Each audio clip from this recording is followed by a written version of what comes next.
golaha wasiirada oo maanta kulan ku yeeshay magaalada Muqdisho waxa ay ku meel mariyeen habraacyada ciidanka xoogga dalka oo qayb ka ah dib u habeynta ciidanka qaranka.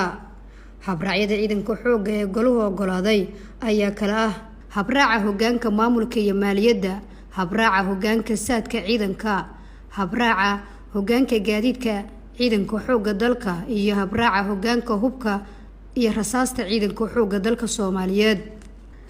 shirka golaha uu gudoomiyay sihayaha ra'iisul wasaaraha dalka mudane Mahdi Maxamed Guuleed Qadar ayaa sidoo kale lagu meel mariyay hinda sharciyeedka maalgashiga iyo maalgashadayaasha iyo siyaasadda ilaalinta bulshada. shirkan ajandayaashii ugu muhiimsanaa ee looga hadlay marka hore waxa warbixin laga dhageystay wasaaradda amniga oo ay soo bandhigtay xaaladda amni guud ahaan dalka gaar ahaan caasimadda halka ay wax marayaan. sidoo kale waxa ajandaha shirka kamid ahaa wasaaradda caafimaadka oo laga dhageystay warbixinta COVID-19 caabuqa coronavirus-ka halka uu update-ka u dambeeyay warbixin ay ka siisay xukuumadda federaalka Soomaaliya wasaaradda caafimaadka. sidoo kale shirka waxa wasaaradda qorsheynta maalgashiga iyo horumarinta dhaqaalaha ayaa waxa ay keentay hinda sharciyeedka maalgashadayaasha iyo maalgashiga oo golaha wasiirada ay cod aqlabiyad ay ku ansixiyeen. sidoo kale wasaaradda gaashaandhigga ayaa waxa ay keentay habraacyo xoogga dalka.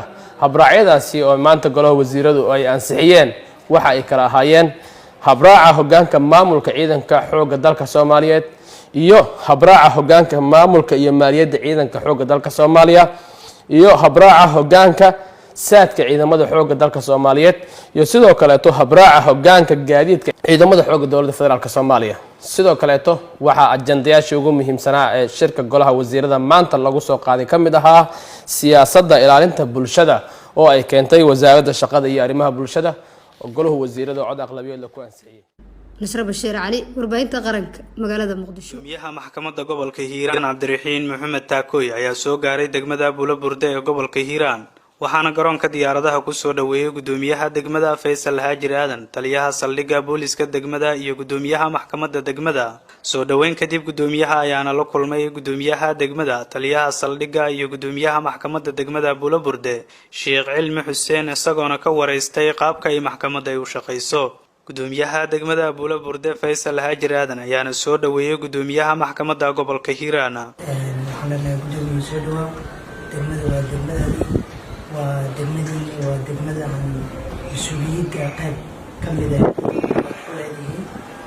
annaga ka mas'uul ahaan ka degmo ahaan ka maamul ahaan waxaan mar walba idinla taaganahay wax alla waxaa nooga baahatiin ummaddu haddaysan cadaalad helin cadaalad waa udhexaad waa dowladnimada waxay ku nooshahay.